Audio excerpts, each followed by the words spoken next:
Comment être certain d'être sur la bonne voie? Quand savoir si on doit continuer, persévérer ou arrêter? Surtout si vous avez l'impression de travailler dans le vide, de travailler pour rien et vous dites mais ok, toute cette persévérance, cet acharnement, cette capacité aussi à être discipliné, à faire des choses qui me semblent importantes, est-ce que ça vaut vraiment le coup? Je vais y répondre ici et je vais vous donner des conseils aussi pour déterminer comment savoir, comment vous devez continuer un projet, si vous devez l'arrêter, qu'est-ce que vous devez changer, vraiment aussi un partage d'expérience pour vous aider à savoir si oui, vous êtes sur la bonne voie. Bienvenue ici Joanne Yangting et vous savez que dans ces contenus, j'aime partager avec vous des choses concrètes. Et là, je vais vraiment vous donner des outils que j'ai mis en place moi-même dans mon business en tant que multipotentiel. Quelqu'un qui aime lancer plein de projets, parfois ne pas aller tout au bout parce qu'il a envie de se lancer dans une autre idée. Vous connaissez ça si vous êtes multipotentiel et pas que. Mais je sais que c'est revenu beaucoup comme question. Est-ce que je dois continuer? Est-ce que je dois arrêter? Mes efforts ne paient pas, je sature, je perds la motivation aussi. J'ai fait plein d'efforts, j'ai mis toute mon âme dedans, j'ai testé plein de choses, ça marche toujours pas. Oh là là, est-ce que je dois arrêter? Ben vraiment, voici vraiment les outils concrets face à ça. Et je vais vous rassurer, c'est normal de se poser ces questions, c'est normal d'avoir cette sensation, parce que oui, je le vis moi aussi parfois. Parfois, je me lance dans des projets, je me dis, mais pourquoi je fais ça en fait? J'investis énormément de temps, d'argent, d'énergie, et je suis pas sûr que ça va m'amener quelque part, parce que au fond de moi, j'ai envie de le faire, mais je ne sais pas trop. C'est ok. Parce que vraiment, il y a des fois, je suis transparent avec vous, parfois, j'ai même pas le pourquoi. Au fond de moi, j'ai envie de faire un truc, je le fais. J'investis des sommes monstrueuses, j'investis un temps monstrueux, l'énergie monstrueuse. Je mets des gens autour de ce projet. Je suis le leader, des gens me suivent, et je sais pas où on va. Parfois, je sais pas trop ce que je fais des trucs, je sais pas trop. Ça arrive, et c'est ok, vraiment, je suis transparent sur ça. Pas tout le temps, mais il y a des situations où c'est le cas. Mais voici justement ce qui aide face à ça, parce que je sais que ça peut être aussi frustrant. C'est frustrant quand on a cette capacité aussi à persévérer, à mettre beaucoup de ressources dedans et de voir que les efforts ne paient pas et à se demander, bon, j'arrête ou je continue? Si je continue, c'est quoi mon problème? Qu'est-ce qui bloque? Qu'est-ce que je dois faire concrètement? C'est quoi l'après? Parlons-en. En réalité, il faut comprendre une chose, c'est que est-ce que quelque chose qu'on fait est vraiment pertinent ou pas? Il n'y a qu'avec le recul qu'on le sait. Parce que quand on est dans l'action, on est dans un process, on est dans des actions qui auront des conséquences. Est-ce qu'on peut réellement comprendre, connaître l'impact et la totalité de ces conséquences? Vous connaissez sûrement l'effet papillon. Cet effet qui consiste à un petit battement d'aile qui, dans, je sais pas, un pays qui va provoquer un ouragan à l'autre bout du monde. C'est un peu l'idée, mais c'est ça, c'est que l'effet papillon, c'est que parfois une petite action, des paroles, vont avoir un impact énorme dans votre vie et même sur le reste de votre vie.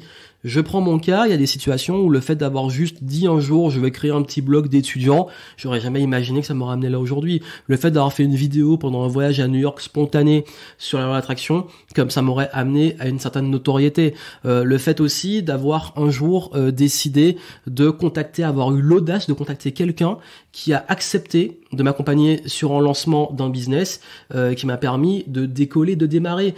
Des petites actions sur le coup, je me suis dit, mais ça, est-ce que ça vaut le coup de faire ça, cette vidéo, de faire cet article, de contacter cette personne, d'oser parler à cette personne? Est-ce que je perds mon temps en fait? Ben non, parce qu'on ne sait pas. Et il y a des fois, on fait des choses qui n'ont aucun impact, mais on n'est pas sûr. En fait, il y a qu'avec le recul, dans la vie, qu'on se rend compte de l'impact. Mais c'est pas ça qu'il faut aussi, et c'est très sincère, lâcher prise sur le résultat. C'est un conseil que je donne souvent. Focaliser sur le process et lâcher prise sur le résultat. Aussi bien, de façon plus globale, lâcher prise sur l'impact de tout ce qu'on fait. Parce que si à chaque fois je voulais contrôler dans tout ce que je fais, je veux absolument qu'il y ait ce résultat-là, je me rendrais malheureux. Parce que si je voulais absolument avoir autant de vues que je veux, je ferais plus de contenu. Si je voulais absolument gagner tant d'argent que je veux quand je lance un nouveau produit ou quand je relance un produit, ben, il y a des fois ça cartonne, des fois ça échoue. Parfois il y a des échecs, parfois il y a des réussites. Mais je me détache de ça parce que je me dis, quoi qu'il arrive, ça crée toujours des opportunités. J'y crois. Ça veut dire que dans la vie, il y a des choses qu'on fait qui ont plus d'impact qu'on le pense vraiment. L'impact sur la vie des autres. Il y a des conseils, parfois je dis des trucs, et les gens, 2-3 semaines après, me disent ce que t'as dit là pendant, par exemple des clients pendant les Zooms, ce que t'as dit la semaine dernière durant la session Zoom, là, ça m'a ça m'a vraiment débloqué, ou des gens qui me disent dans ta conférence il y a 3 ans tu m'as dit ça, maintenant je me suis lancé et tout. Mais je trouve ça énorme parce que je me dis, mais moi je dis plein de trucs, je raconte plein de trucs dans ces contenus, parfois aussi plein de conneries, et je me rends pas compte en fait. Mais quand j'ai ces retours-là, je me dis, mais en fait je me suis même pas rendu compte que une parole, un mot, une phrase, un contenu, ça a changé la vie de quelqu'un. Et pour moi c'est énorme. Et vous aussi, vous avez ce pouvoir. Parce que même si vous vous rendez pas compte de l'impact, il est réel. Et je crois que par rapport à ça, il est important de le différencier acharnement et persévérance, obstination et persévérance. Pour moi, l'obstination, c'est tout le temps faire la même chose, en étant borné, têtu, obsédé, mais sans jamais se remettre en question. Là, pour moi, c'est pas la bonne façon de persévérer. Parce que justement, oui, si je faisais tout le temps les mêmes trucs, il y a des trucs que je fais pareil, mais parce que ça marche, mais il y a des trucs que quand ça marche pas, si je fais tout le temps la même chose, il y a un moment, il faut changer. C'est la folie selon Einstein. Vous ne pouvez pas espérer un résultat différent en faisant les mêmes choses. Donc oui, si vous voulez d'autres résultats, il faut changer. Il faut faire différemment, il faut faire mieux, il faut faire peut-être plus, il faut peut-être plus répéter, il faut peut-être carrément arrêter de faire et faire autre chose. Justement, comment on gère ça? Comment on arrive à vous donner mes outils pour prendre cette décision de continuer, d'arrêter, de changer, qu'est-ce qu'on doit changer, etc. Déjà, petit rappel, j'ai fait un pack spécial. J'ai mis à jour un pack spécialement pour les multipotentiels, pour ceux qui me suivent et qui ont toujours un petit peu du mal à prendre des décisions, à faire le tri dans leurs idées, à gérer plusieurs projets, à ne pas aller au bout des choses et tout. J'ai fait un pack que j'ai rajouté une masterclass, et dans cette masterclass, vous avez tous mes outils frameworks. Je vais vous en présenter certains ici, mais si vous les voulez vraiment avec les modèles et l'explication et aller vraiment beaucoup plus loin, vous aurez tout ça. Donc pour fêter justement plus maintenant d'1 an où j'ai lancé mon programme pour les multipotentiels, j'ai décidé de proposer ce bonus à tous les nouveaux pendant une durée limitée, et ceux qui ont déjà pris le programme, vous aurez accès aussi au bonus, pour ceux qui m'ont déjà fait confiance. Et là, vous avez une durée limitée pour accéder au bonus. Donc, allez voir ça. Et vraiment, vous allez voir que ça va vraiment vous aider si vous voulez aller plus loin sur l'aspect multipotentialité et avoir ces outils-là, dont certains dont je vais vous parler maintenant. Déjà, je crois qu'il faut vraiment différencier. Est-ce que aujourd'hui, vous détestez, parce que souvent on se dit j'en ai marre là, je fais plein de trucs, je travaille dans le vide, je pédale dans la semoule. En fait, la première question à vous poser, c'est est-ce que vous détestez cette phase ou c'est tout? Je prends l'exemple dans l'entrepreneuriat. Il y a ce qu'on appelle la traversée du désert. C'est souvent pas la phase de lancement, c'est un petit peu après le lancement. Parce que le lancement, c'est l'excitation et tout. Il y a une phase où on arrive, où on a fait beaucoup de choses, il n'y a pas de résultat. Ça peut être essayer d'avoir le premier client, ou ça peut être essayer de vraiment passer un cap financier. Il y a une espèce de plateau. Et ce plateau, c'est le désert. Et ce désert-là, vous faites plein de choses, vous mettez tous vos efforts et ça plafonne, rien à faire, ça marche pas. Soyez lucide, c'est est-ce que vraiment ce projet-là, il vous tient à cœur dans l'ensemble, ou est-ce que vous aimez le business, est-ce que vous aimez votre métier, ce que vous faites, etc. Ou est-ce que c'est juste cette phase de traversée du désert? De même que je pense qu'il y a aussi une phase, même quand on veut dans le business scaler, qu'on commence à beaucoup trop travailler, on n'a plus de temps pour soi et tout, dans cette phase-là, est-ce qu'on déteste vraiment son business? Parce que beaucoup de gens, quand ils font plein de choses et qui sont éparpillés partout, ils disent j'en ai marre, j'arrête, je vais finir en burn-out, je déteste mes clients, je déteste mon business, j'en ai marre, l'administratif, les impôts, le gouvernement, le business, mes clients, tout me fait chier, j'en ai marre. On se calme. Bon, c'est peut-être juste une phase. Parfois, on a tendance à vouloir tout remettre en cause face à un échec ou face à une phase. Cette phase-là, peut-être que c'est juste, ok, il y a un moment, le business il est comme il est, et que jusque-là ça vous correspondait, vous êtes arrivé là, maintenant vous avez peut-être plus beaucoup de temps parce que vous faites trop de choses, est-ce qu'il n'est pas temps de repenser le business? Est-ce qu'il est pas temps de peut-être structurer, simplifier, automatiser, scaler, recruter, déléguer, bref, de changer d'approche, encore une fois, le changement. Donc là, en fait, cette phase-là, c'est pas que vous n'aimez pas votre business, c'est que vous faites trop de trucs que vous n'aimez pas, en fait, dans votre business. Donc c'est une phase. Donc là, encore une fois, c'est pareil, si vous aimez le sport, vous savez bien entendu qu'il y a des phases dans le sport, des phases où l'entraînement est plus dur, on est plus fatigué, il y a les saisons aussi, il y a peut-être des saisons que vous n'aimez pas. Est-ce que ça veut dire que vous détestez juste le climat tempéré, par exemple? Parce que moi, je viens d'un climat tropical. Et j'ai appris qu'il y avait d'autres pays où je viens de Martinique, et j'ai appris qu'il y avait des endroits où il y avait des saisons. J'ai appris ça quand j'étais petit. Parce que là-bas, il fait tout le temps chaud, en fait. On a même mis 2 saisons et maintenant, ça a presque plus de sens. Mais Et entre les deux saisons, il n'y a pas beaucoup de degrés de différence. Et là, en fait, je me suis rendu compte que, ouais, il y avait l'hiver, qu'il y avait ensuite le printemps, ensuite il y avait l'été, après il y avait l'automne, que ça variait et tout. Bon, maintenant, c'est un peu le bordel niveau climatique, mais, je me suis dit, bah ouais, en fait, il y a des phases, il y a des saisons. Moi, j'aime bien toutes les saisons, en vrai. Bon, j'aime bien, chacune, j'apprécie ce qu'elle est là. Mais c'est vrai que, bon, j'avoue que l'hiver, principalement, c'est pas ma préférée. J'ai rien contre le froid, mais c'est un peu tristounet, les arbres et tout. Et ce qui fait que c'est juste une phase. Ça veut pas dire que j'aime pas le climat tempéré. Au contraire, j'aime bien le fait de voir les saisons qui varient.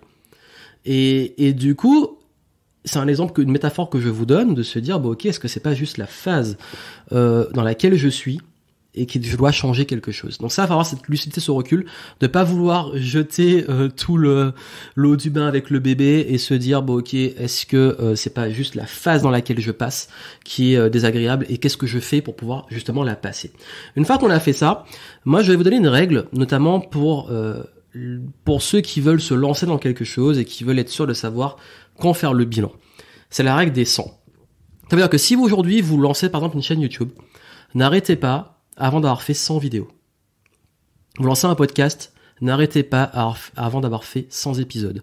Vous vous lancez dans l'appel à froid de prospects ou l'école pour vendre vos produits ou services. Ne vous arrêtez pas avant d'avoir eu 100 prospects au téléphone. C'est la règle des 100. Elle m'est venue de beaucoup de mentors, notamment américains, et c'est beaucoup donné aux États-Unis. En fait, parce que c'est compliqué. D'ailleurs, c'est un truc qu'on apprend aussi, les pourcentages. Un pourcentage. C'est basé sur 100. X%. Pour 100. Pourquoi on fait ça? Parce qu'un pourcentage, c'est basé sur 100. Donc, il faut au moins arriver à 100 pour avoir... Enfin, je caricature le truc, mais les mots ont une importance. Donc, un pourcentage, ça veut dire, bon, arriver à 100 et faites un vrai pourcentage. Faites pas un pourcentage sur un truc à 10. Donc, là, vous aurez vraiment une bonne raison de faire un pourcentage parce que vous avez 100 données, 100 vidéos, 100 podcasts, 100 appels. Et... même en marketing, on a au-delà, en dessous de 100 prospects, c'est compliqué de tirer des conclusions sur est-ce que la conversion est bonne ou pas. Et encore. Et parfois, il en faut plus. Donc, ce qui veut dire que, oui, quelque chose que vous lancez, n'arrêtez pas avant d'avoir fait 100 répétitions. 100 répétitions, ça peut faire peur. Bien entendu, dans les 100, soyez pas borné, je fais 100 trucs, tout le temps la même chose. Dans les 100, testez, améliorez, optimisez, faites vos feedbacks et tout. Mais, quel que soit le temps dans lequel vous le lancez, n'arrêtez pas avant 100 tentatives, s'il vous plaît. Et sur les 100 tentatives, ne dites pas juste « je sais nul, c'est bon ».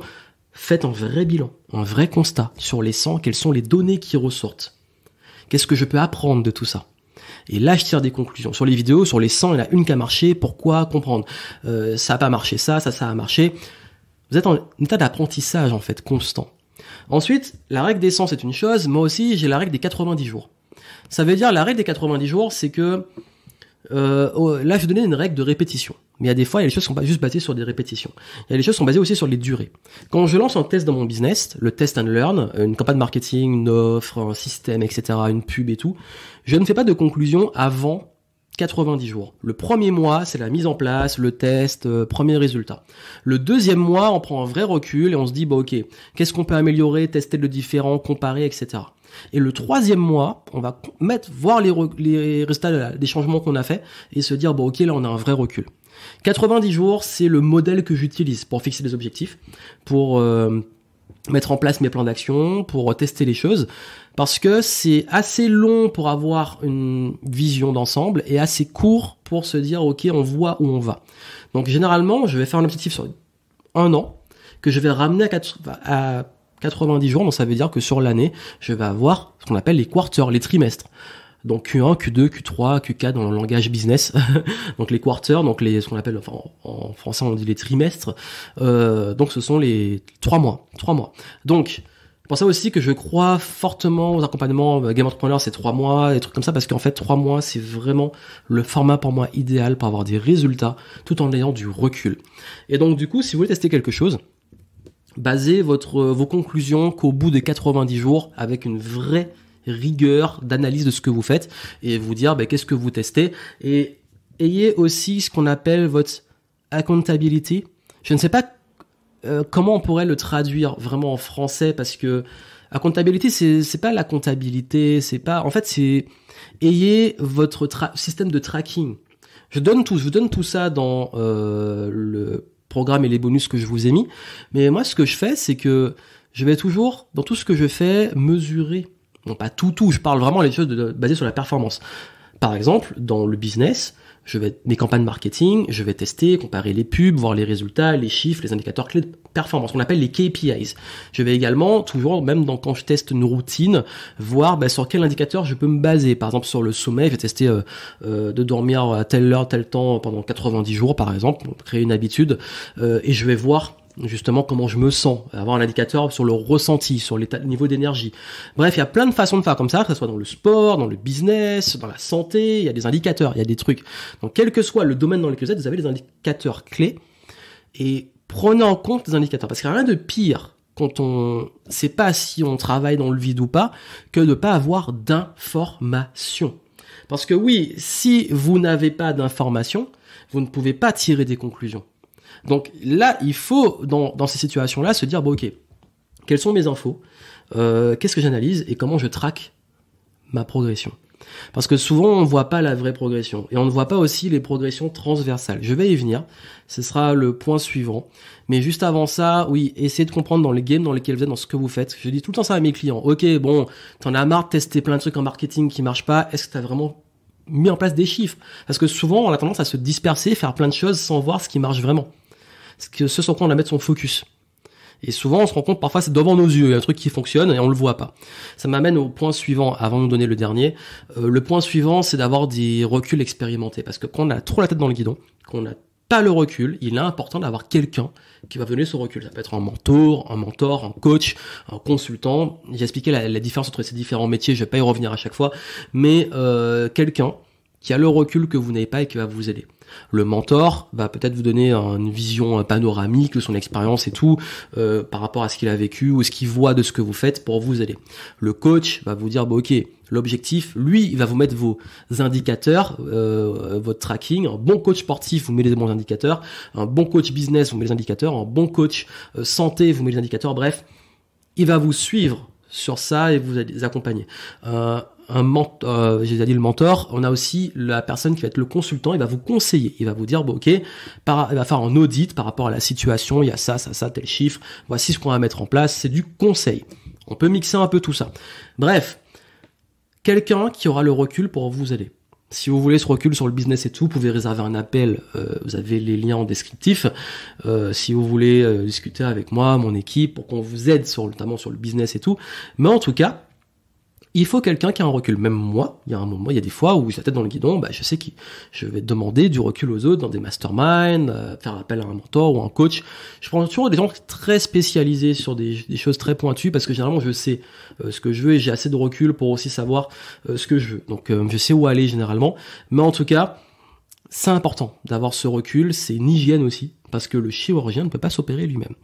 Et dernier point, et j'en ai parlé, ça va être vraiment cette capacité aussi à avoir un vrai recul de façon globale, qui va vous aider à relativiser les choses. Des fois, on ne voit pas forcément l'impact de tout ce qu'on fait, et je pense qu'il y a aussi une partie de lâcher prise. Parce que quand on fait beaucoup de choses, qu'on met beaucoup aussi de rigueur, de discipline, de tracking dans tout ce qu'on fait, on oublie aussi un point ultra important qui est simplement aussi qu'il faut aussi laisser faire la vie, laisser faire les choses, laisser faire la nature, comme j'ai envie de dire, et avoir ce lâcher prise. Le lâcher prise est important aussi, parce que parfois les choses, comme je l'ai dit, les opportunités elles se créent toutes seules. Le fait vous allez rencontrer quelqu'un qui va vous demander d'intervenir à un événement. Dans l'événement, quelqu'un va aimer votre conférence, qui va impacter sa vie, qui va parler de vous, qui va vous donner un nouveau contrat, qui va parler de vous à un autre endroit, qui va vous amener à faire un voyage à l'étranger, qui va vous faire rencontrer une autre personne. Bref, un ensemble de choses, de synchronicité, de choses qui se passent. Laissez faire ça, et kiffez ça aussi. Moi, je kiffe parfois me dire, je ne sais pas quelles sont les opportunités, mais je sais qu'on aura, parce que mon radar est actif. Donc, gardez toujours votre radar actif en prenant du recul, en lâchant prise sur les résultats.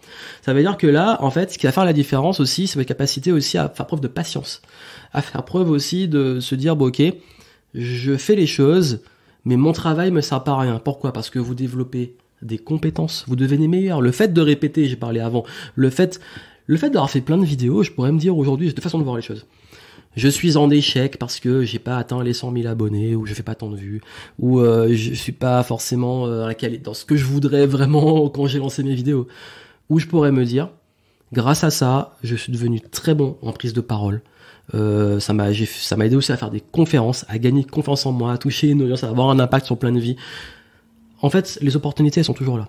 Pour vous, en termes d'apprentissage, en termes d'évolution personnelle, en termes de confiance en vous, il y a plein de choses que ça développe de façon transversale, et pas que les résultats que vous voulez. Et aussi, il y a une partie qui vous appartient pas, parce que la vie va vous amener des opportunités. Mais quoi qu'il arrive, la vie vous donne des opportunités à deux conditions. La première, vous restez en mouvement en faisant preuve d'audace. Et la deuxième, et celle-là est ultra importante, vous avez la bonne attitude parce que votre radar est actif. Parce que la chance, c'est quand la préparation et l'opportunité se rencontrent. Et ça, vous le provoquez. Vous provoquez votre chance. Donc, si aujourd'hui vous dites, ah, mais est-ce que ça sert à quelque chose, tout mon travail, tous mes efforts? Oui. Vous devenez meilleur, vous apprenez, vous créez des opportunités réelles et des résultats, et vous créez des opportunités dont vous n'avez même pas encore idée. Il y a des choses que j'ai fait il y a des années qui me servent aujourd'hui. Et ça va être comme ça toute la vie. Donc c'est ça la magie aussi. Mettons un peu de magie dans tout ça. Parfois on est trop sérieux, trop dans les trucs trop terre à terre, les chiffres, les résultats. Je vous ai donné, mais c'est important. Mais il y a aussi une partie de la vie qu'il faut accepter et faire confiance. Voilà, c'était le message de la fin. Voilà les conseils que je peux vous donner. Comme je vous ai dit, si vous voulez aller plus loin, avoir vraiment les outils clés de planification, de prise de décision, de frameworks, je vous donne vraiment mon expérience. J'ai vraiment rajouté des bonus de masterclass sur la multipotentialité et la capacité aussi à prendre des décisions, aller au bout des projets, à gérer les projets, etc. J'ai rajouté pas mal de choses pour ceux qui se reconnaissent dans ce que j'ai dit dans ces problématiques-là. Donc allez voir ça en dessous, pendant une durée limitée, vous avez ça qui est offert.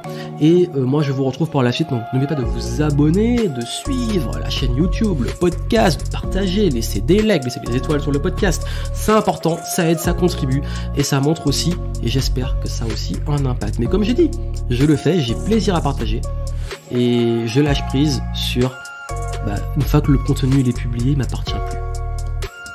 Les algorithmes feront ce qu'ils ont à faire, vous en ferez quelque chose, je ne le contrôle pas. Mais en tout cas, je suis heureux et je suis content de le faire parce que pour moi, c'est pas du temps perdu, c'est pas le travail perdu parce que je sais que 1, je kiffe, 2, j'apprends et 3, ça a toujours un impact, même celui que je ne vois pas. Et vous, n'oubliez pas, tout ce que vous faites a aussi ce pouvoir. Plein de succès à vous, à très bientôt.